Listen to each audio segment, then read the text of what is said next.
first investor I ever went to was Sequoia. Big mistake.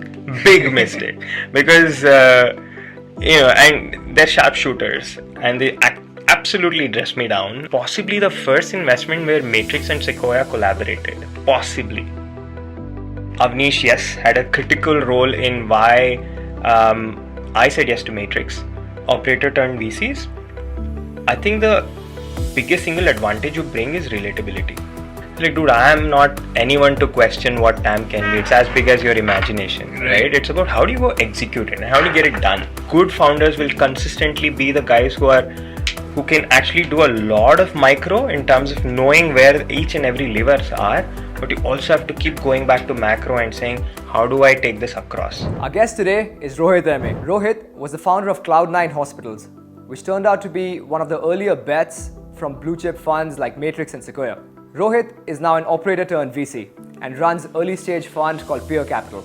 This episode was especially exciting for me. I've known Rohit for quite some time, but our conversation unearthed a complete history of venture capital in India. It also gave me insights into the makings of a good founder and an even better human being. This is a dense episode, which is why we've split it into two parts.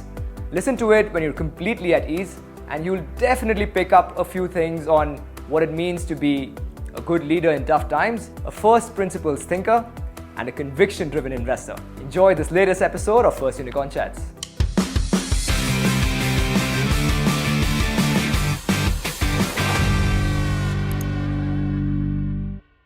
Rohit, welcome to First Unicorn Chats. You're my first live guest. How's it feeling? Awesome. Nervous as well. Me too. I think on that note we can start, right? I'm going to start with a softball, right? You're an investor, you're an entrepreneur, you're an angel, you're a tattoo enthusiast. But who is Rohit to the world? Who do you want the world to know you as at this point? Because you've done it all. Oh, well, I don't know if I've done it all. I've done a few things. I think the way I kind of introduce myself is possibly as a friendly investorpreneur, to say that, I've been on the other side, and which is what possibly makes me a little bit more relatable, right? As an individual, I'm super easy to kind of, work with, super easy to kind of understand. There is no second guessing what did Rohit talk about. So it's very easy to kind of work with. And that's the same sort of culture I'm also trying to bring now that this is probably my fourth, let's say, starting up version of me. So I do get a kick of starting new things, and also taking it a long distance to make sure that it's institutionalized to a good extent, right? So, I mean, it's different for different things, but the idea would be to kind of do something from the word go where you kind of start making yourself redundant, right? So right. I know it's like, why would you do that? But the idea is, again, because I've benefited from the fact that during my entire experience, I've always thought of institutionalizing first, which means you believe in the team, you build trust, you build culture, right? So that's really who I am. And, part of who you see is part of what that is, right? So tattoos are a part of it, whatever else is a part of it. So I'm going to come to what each of them mean at another point. But there's very interesting thing that you said, right? That you look to replicate yourself, right? And long time back, I think I had written on LinkedIn, right, about the Singularity Concept in human resource management. Yeah. Right? Which was that, look, at one point in time, you can be good at doing something, but just because you're good at it doesn't mean that it is worth your time. Sure. Right? Because as you grow, there's a whole concept, right? That, and you've also written about this, that time is the real currency. Yeah. Right? So every time that you are doing something, it's at the cost of not doing something else. Yep. Right? Yep. So you, even when you're building a big enterprise, you're trying to figure out what I'm doing today, how can somebody else be doing that? Yeah.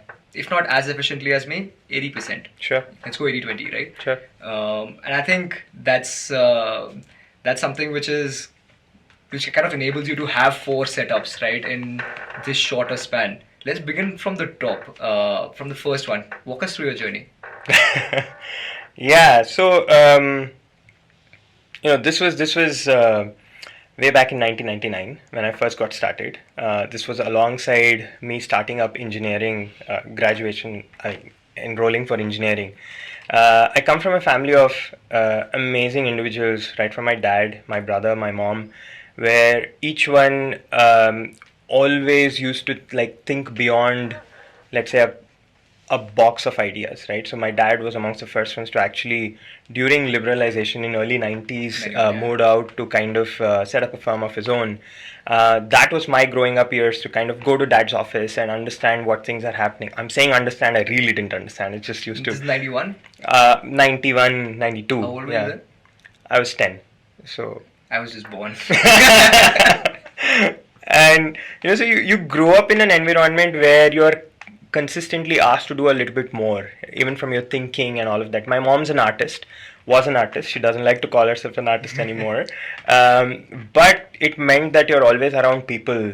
Art is a great expression of, let's say, thinking creatively, where you're also talking about freedom of a lot of those things, right? It's a huge expression. If you are able to do it well, it's such a relief mechanism, right? So always grown up around something like that. My brother, he's older to me by about 3.5 years. From the time I know him, he wanted to be an architect, and he is an architect. He has his own firm, enjoys the shit out of what he does.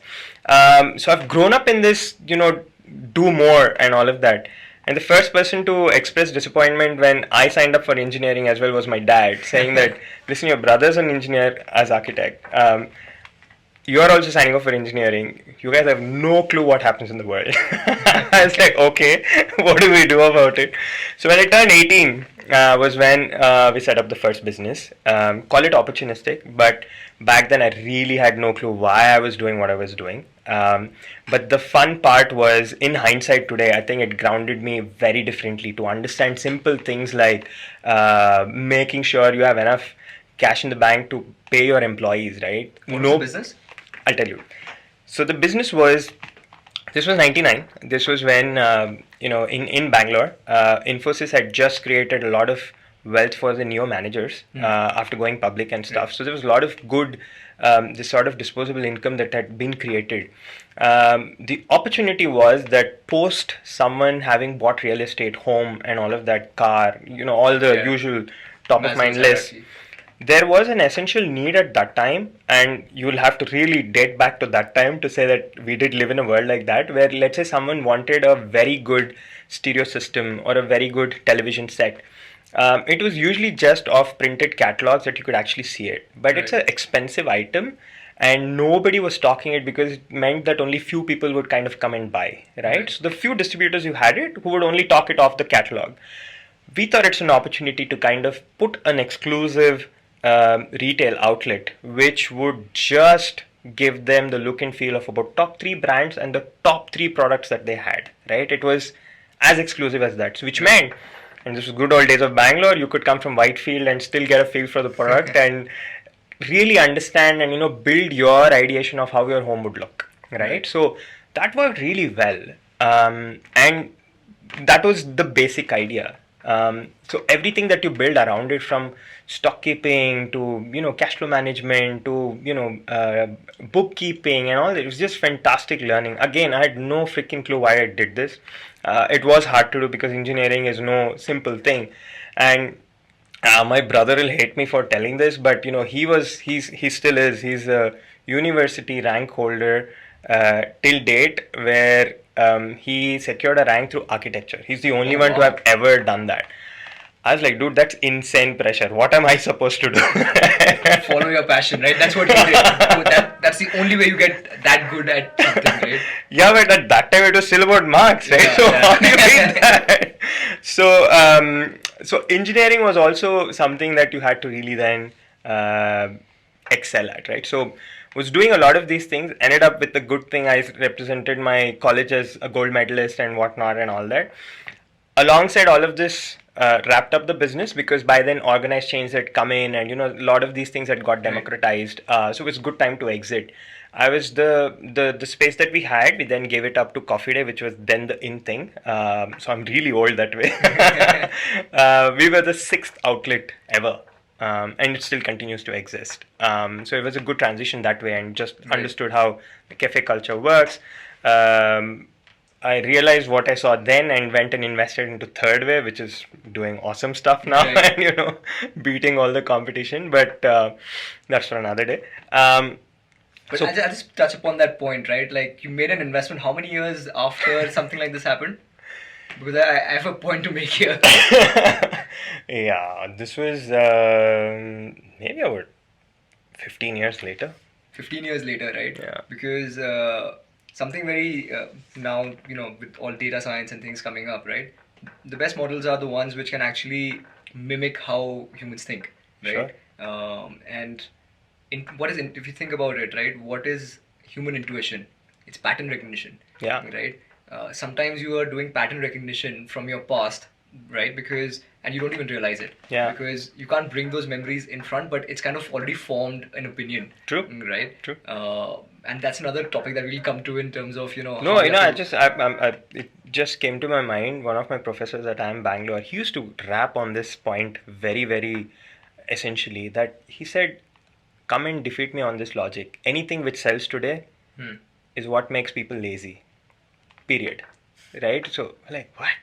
But if you think about it, everything we've invented, I mean, there are some disruptive technologies which come, right? But largely, if you think about it, we've only done stuff where we get lazier, right? So I was like, that's profound. And this was, again, way back. But, if you think about it, as you said, the pattern recognition, the easiness with what you can relate to are probably the best things to kind of, build, right? It takes... There are dimensional shifts in how some of those technologies are brought in, but once it's there, you dumb it down, it's like, yeah, I am lazier. Yeah, because think about it, right? From catalogs to what we've come to today, right? And that's what, 23, 25 years since people were buying off of catalogs to what we are doing now. Yeah. And look at, I mean, the generation which is even younger than me, right? So there's a whole joke around this, right? Somebody handed over a atlas to a Gen Z kid, right? He looked at it, he's like, geez, why did they used to print Google Maps? Right? Yeah, they haven't used it, right? So I think the kind of perception that each generation brings, right? It's unique. And I think the people who are able to bridge what's happening from the past to what's happening in the future, right? In my opinion, those are the people who can make the best bets about the future. Because otherwise what you're doing is you're taking a snapshot in time, right? That the world is as it is today, cross-section. Yeah. But no, there's been a series of events which has got us to that point. True. You want to make a calculated bet about the future, understand the past. Yeah. Right? Yeah. So that was your... that was step one. Yeah. Step two was the corporate gig. Very, very, very, very small stint with Intel. To their benefit, this was just after engineering. I was part of something called e-business group, with the objective that, look, everything is going to go online, and we need to simulate applications where you can actually, a chipset need to be able to compute to that, have the capability of computing to such applications, right? And this was 2003, just after the dot-com bust. Yeah. You won't know it again. But economics. I studied all the crashes. No, but the fact is, internet was a fad. Yeah. Right? I mean, to a large extent. So, got bored very fast and said, dude, what are we trying to do, right? It's non-existent. So then shifted to tried and tested SAP. That was a fantastic journey, because there was, again, lucky enough to be on the implementation side of things. So this was SAP even then, and probably now as well, caters to a particular set of enterprise customers, that they are of a particular scale, right? Got an opportunity to work with some amazing different companies where I could kind of be at the user end to kind of understand how they're thinking of process. We all learned about design thinking and all those things. It used to exist back then. We just didn't know what to call it, right? But all of those you kind of translate, and with the entrepreneur bent of mind, was continuously kind of sucking in this information, again, not knowing what am I doing with it. But it was just great to see how simple users taking decisions, how is it actually going as ripple effects across every single layer in the organization. And it was so awesome to see up close and then be able to zoom out as the application to understand how these things are working, right? So again, I think it kind of, all of these experiences started training me towards thinking big, right? And that's the relatability I wanted to bring also, right? What did I do with that past to always think that this is how big this can be, right? And that's probably what kind of aspires you to also go a bit longer, stride a bit harder and all that, right? So That happened. I wanted to be an entrepreneur again. Came back. Quick pause here, right? You said something along the lines of, that it seemed like a fad, internet seemed like a fad then, right? But it is not today. Right? Of course. A lot of people felt that it was a fad, right? Even especially after the dot-com crash happened, everyone was like, yeah, this was a bubble, right? Quick question here, right? Which is, what do you think today people are considering a fad as a VC, right? At the edge of disruption, which is not going to be a fad. Which is not going to be a fad. Yeah. Oh, I think clean tech is probably something which will. I don't think he's considering that to be a fad, right? Unless Well- Donald Trump or someone. No, when I say clean tech, it's probably like, there are some which are substantiated, like let's say EVs or, Yeah. hydrogen cell and all of those things. But there are a lot more like the credit ecosystem and all that, right? I don't know where some of those will fit. But Right. clean tech is probably going through that inflection point of understanding what it necessarily is, right?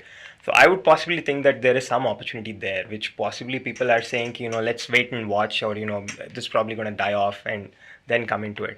I don't want to talk about the metaverse and all of those things. I don't understand it. I'm too old for it, so I don't want to talk about it if it's going to become real or not. But Yeah, I think the metaverse conversation is so in the air, right? Because we are not the ones who are developing it, right? It's the Apples and Facebooks and what's happening there. Hopefully, we'll get somebody here to kind of answer it. But Yeah. at this point, we can't. Relate to it. Yeah, we can't relate to it. We can't make an informed opinion about what's happening in that world, right? Because a lot of that research is still going to be under the radar. Yeah. Because they're going to be protecting that information. Now, we saw the Apple thingy which has come The out, VR, right? The yeah, VR, yeah. right? It's directly in competition with Oculus. with yeah, and Meta has like changed the name to Meta because metaverse, right? So that's another kind of a battle brewing, right? Because they Sure. always had issues with their privacy, etc. But we'll come back, right? So, Rohit, what was your most known, at least that's what I believe, for your role at Cloudnine, right? Would love to understand how that journey started. How did that idea get conceptualized, and what were your thoughts around that? Yeah, so look, a large part of my family is filled with doctors. Essentially, on Cloudnine, I was a accidental implant. I was not the originator of the story. It was my maternal uncle who was very, very determined to kind of come and do something in this space in mother and child. My maternal uncle and my aunt.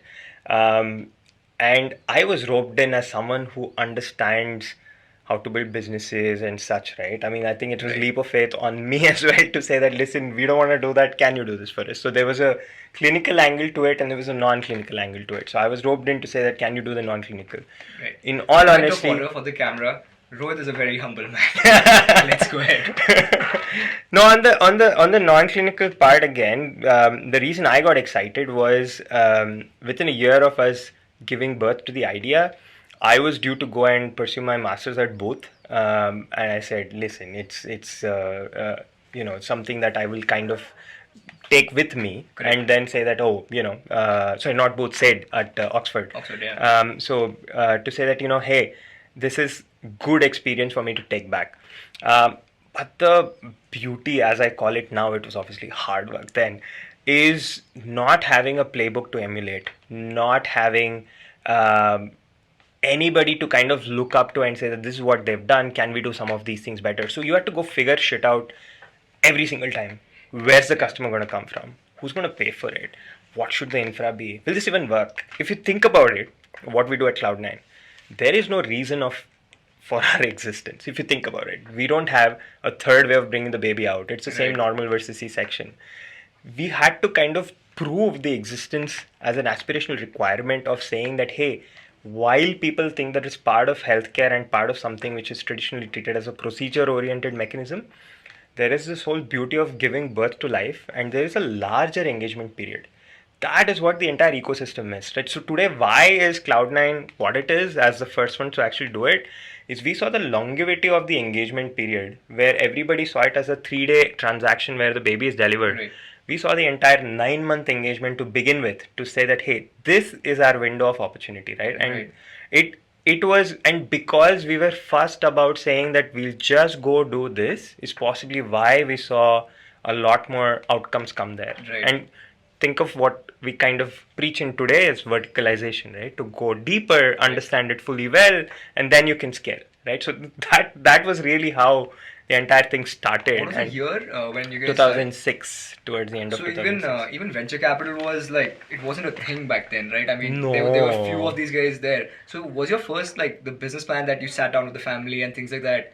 You guys probably didn't think of external funding, right? So what was that? No, it was never on the cards. Because nowadays the conversation begins with that, right? How much can I raise, right? True, and back then obviously it was not even an option, right? Correct. You had to go fend for yourself in Yeah. capital. I have gone and raised capital at, let's say, north of 25%. I'm not ashamed of saying it, because there weren't too many guys who would kind of come in and give you that capital. We had very limited capital, and when you're starting up, and this is a business which requires a lot of upfront capital, Right. and I just told you about the longevity. We are sitting here looking at moms who are pregnant who will come and deliver with us in the next 4 or 5 months. I am seeing this as an opportunity to engage and derive revenue out of it, but I don't have the capital to put up the necessary infra for it. Right, we're done only in limited blocks. So I've gone and borrowed money, like I said, at obscene numbers, because I just know that it made sense for that. Right. So it's there was no opportunity to discuss about any other forms of capital. The banks wouldn't touch us because they don't understand non-collateralized. Even today, they don't understand non-collateralized way of lending, right? So we neither had a brand. Organization as well, right? Yeah, we neither had a brand, we neither had an asset, right? So what are they going to do, right? So it was just a working capital, which they did. That was not going to be enough to kind of keep leapfrogging, right? So it took us time. 2006, towards the end of 2006, early 2007 is when we started operationalizing. It was only till about 2011 did I see my first term sheet, right? So in today's day and age, a successful model which had, I can't tell you the EBITDA that we had, but it was insane EBITDA. To see a real business and the ability to kind of scale, and the stories I had to kind of go and tell people about why this is an investable business was completely a different challenge. Right? So it was hard. It was never on the table. It was to say, go see if you can do something where you can earn money back from it. That was the typical business funda. There was nothing else. As interestingly, I was watching I think Shantanu's podcast where Avnish was talking about the early days, right? And I think he was mentioning that, look, initially we invested in hard businesses, right? Yeah. I was like, yeah, you invested with Rohit. So I thought I'll ask you this, right? Because now, suddenly, and this is the market that we are in, LPs, very good founders, everybody's looking towards vintage, right? But there's another school of thought and another side of entrepreneurs who are looking at entrepreneur-led VCs, right? Back then, you wouldn't have had this option, right? That, oh, is he good? Is he bad? So what was the beginning of that relationship like? Because I think Matrix as a firm has also evolved, right? They definitely have, yeah. So what were those early days of, this is a time where the VCs themselves were figuring out what is VC, what is like to be a VC in India. No, absolutely. Right? So what was that experience like as a founder? So look, it was really, really hard. I remember 2010 sitting in the corridors of IIM Bangalore, setting up my LinkedIn profile because a few of my classmates told me about it, not knowing what it was. So I am vintage that way. And I keep telling everyone, forget capital as an outcome.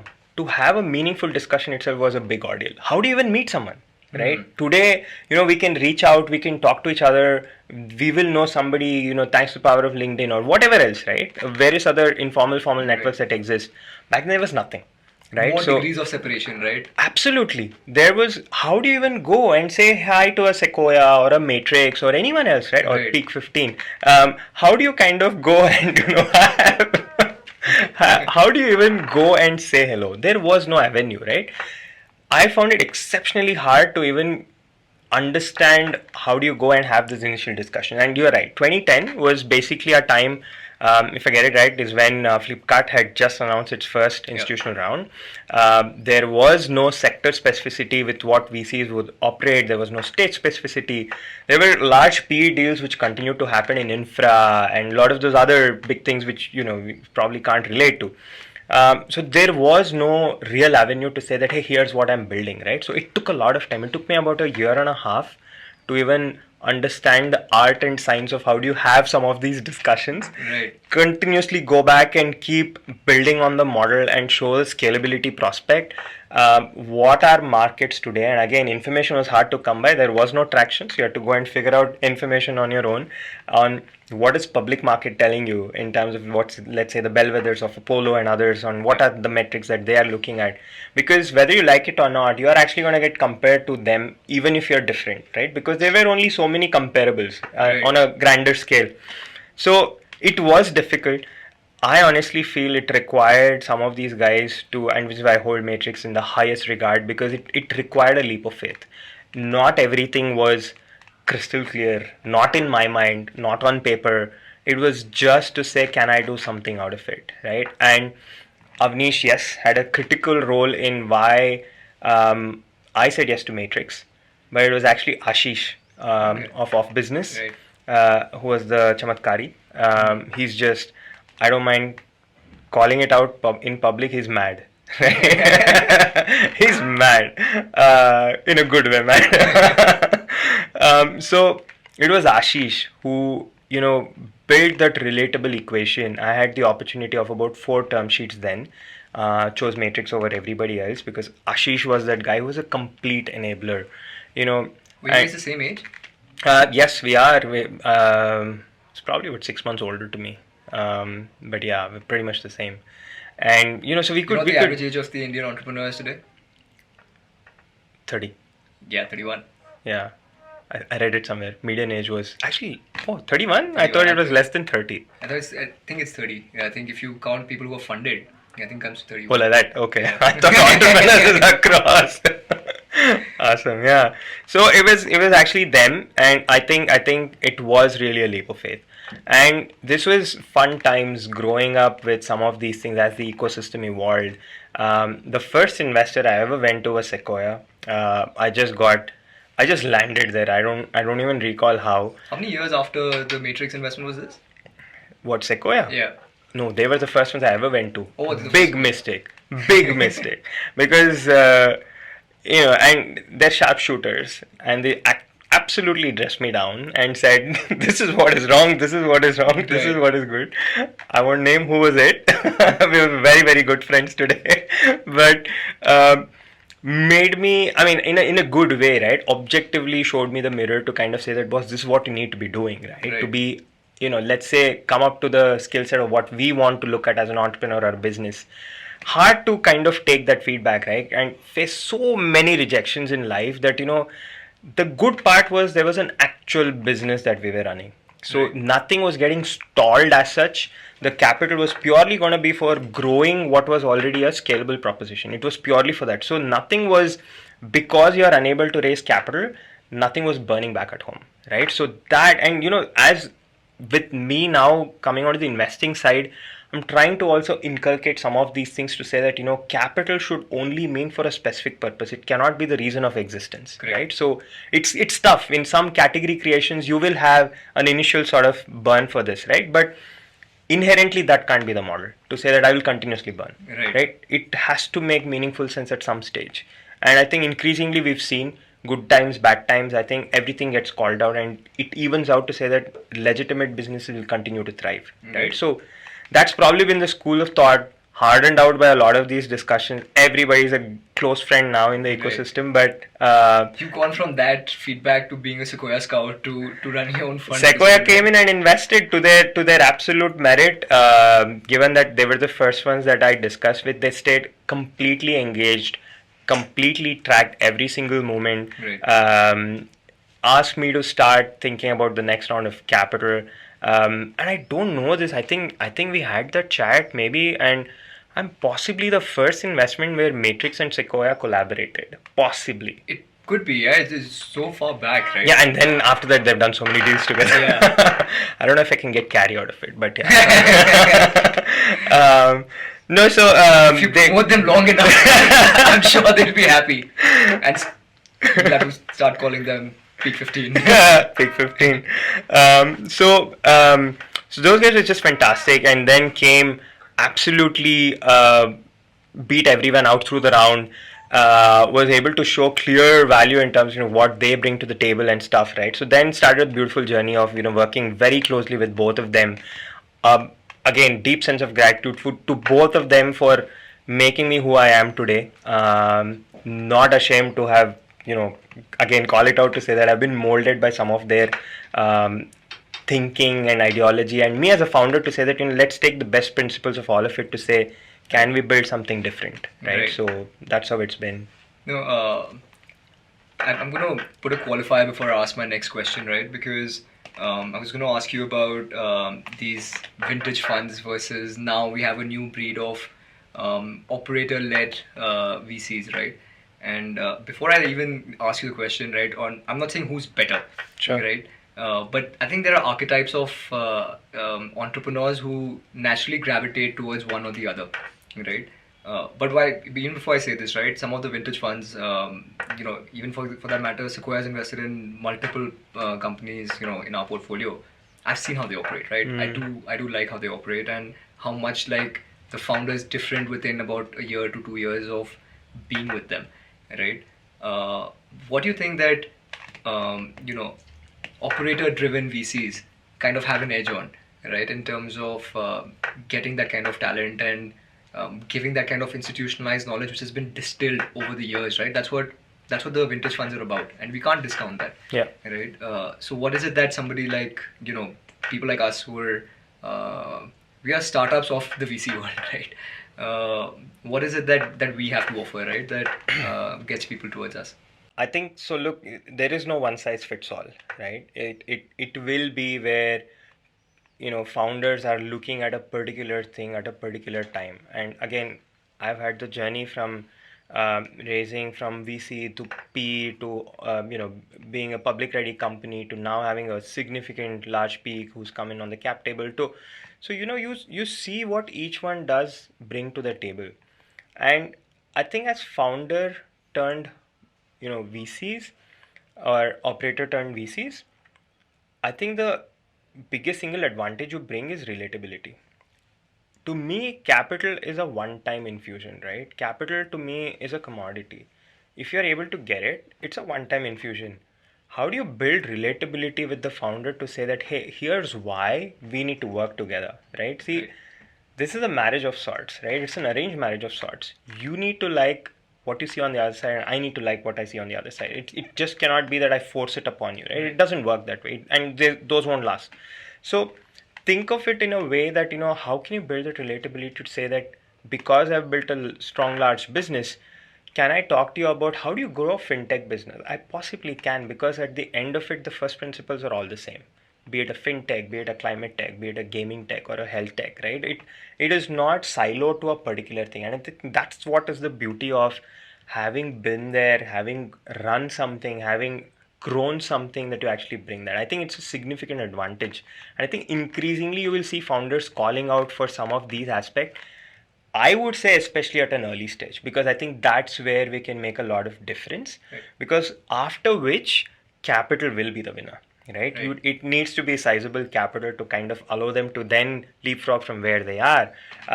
So I think it is, horses for courses. And again, with my journey, I think it's been fantastic. I can sum it up really fast. Matrix was like, how do you kind of go and capture revenue in more quadrants, more regions, and all of that. Sequoia started asking me to kind of translate whatever is on my mental map to say that, hey, put it on paper, see if it makes sense. Sizing, pricing, customer matching, everything, right? You had to like put everything down, systemize it. Doug Leone was a fantastic meeting, very, very, very early. He spent 5 minutes with me, figured out the business model, and he said, only thing you need to do is to figure out a cookie cutter model for this, right? Mm-hmm. And it just stuck with me. So how do you kind of do that? So it's just imperative to kind of go back and think of some of these nuances, right? And then came the PA guys. While the business had an EBITDA, I was first introduced to the concept called EBITDA after my third round.